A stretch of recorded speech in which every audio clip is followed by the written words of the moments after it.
It is Rachel Archelaus here, and I am with you to talk about labels. A lot of people are afraid to call themselves psychic. I think because that might set up expectations that they need to be on call for other people. Because let me tell you, we're all psychic. We all are. Even the person who is totally skeptical of all this stuff, they are psychic too, because by the very nature of who we are energetic beings. We're connected to all of our dimensions and source, if we like it or not. I mean, we just are. So everyone is psychic. Everyone can channel because we do it all the time. Everyone is a medium because we are spirit. We're not this. So we are at the moment, but we're not this. We're spirit, and we encounter spirits all the time.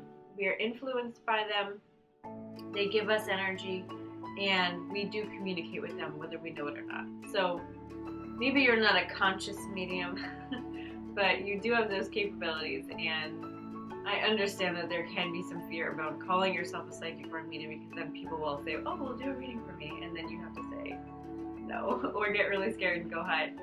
I've been there too, because I don't like being on call, and that just comes down to owning your own self. Like, if you said, oh, I'm an accountant, you wouldn't expect the other person in the conversation to say, oh, well, here's my taxes, can you do them for me? No, it just doesn't work like that. Or, oh, I'm a clothing designer, and then someone will say, oh, well, here, I'm going to an event tomorrow, design me a dress.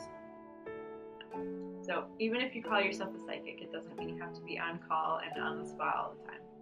You could say, oh, make an appointment, or I'm sorry, I don't see clients right now. It's really that easy. So labels.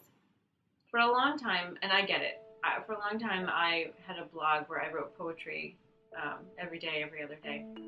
And I was actually getting some good feedback and comments from actual, real, published poets. And I was quite taken aback because I was just doing it for fun. I've got a very creative spirit, and I do everything. I write short stories, I write poetry, I make paintings, I make quilts. There you go. and pillows. Um, and so I was just doing this for fun. It was just expressing myself. And when people started calling me a poet, I totally was like, whoa, I'm not a poet. And the reason I did that is because I was then afraid if I identified myself as being a poet, then my work would change.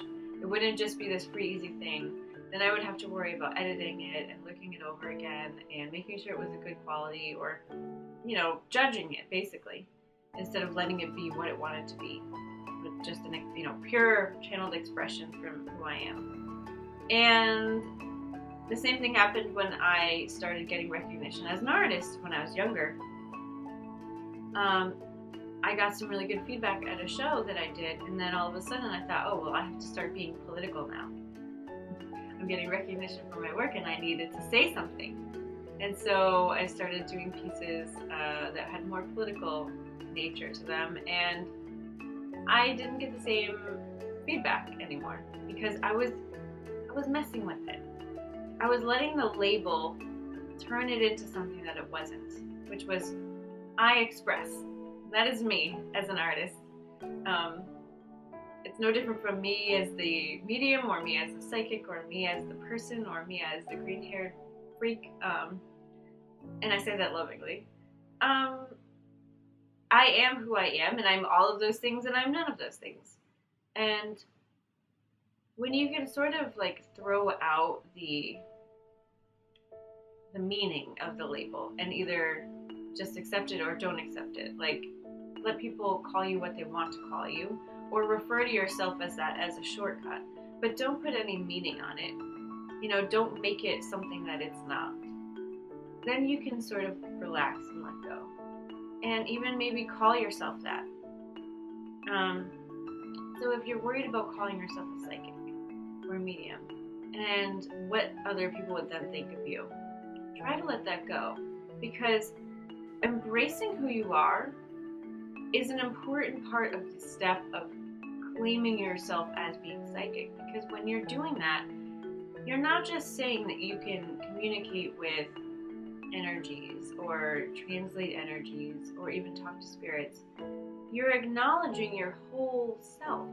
You're acknowledging the fact that, yes, I am multidimensional. Yes, I have parts of me that go beyond what you see. I am connected to everyone and everything. I am part of Source. And so, calling yourself psychic is really just owning that whole part of you. And that is what is so powerful about it. When I started coming out as a psychic when I was younger, it was very liberating and it felt good to own myself and who I am. I am really being who I really am. And it's a wonderful thing. Baby Kitten agrees. Right, Baby Kitten? Yeah. She thinks that owning who you are is a really good idea, and I do too. And so think about that. If you've been afraid to reference yourself as a psychic or a medium or a poet or an artist, try to relax about it. Let go of what other people would think of you, because other people have different associations than you, and we cannot get around that. You know, other people are going to think of a different thing when they hear the word artist. You might think of an avant-garde artist, or a person who doesn't shower that often, or a person who likes to be alone. This person might think of Van Gogh having no ear and being crazy. So you can't control what other people think. You can only control what you think and how you present yourself. So let other people have their say. You have yours, and know who you are. Claim it, because it will change your life. Once again, I love ya, and I really hope that you claim yourself and have fun with it. And I'll talk to you soon. Bye! Please feel free to share this video with anyone you think might be interested. And if you're not already on the list, go over to psychiclife.tv and get yourself on there. You'll get more readings, videos, and blog posts. Have a great day!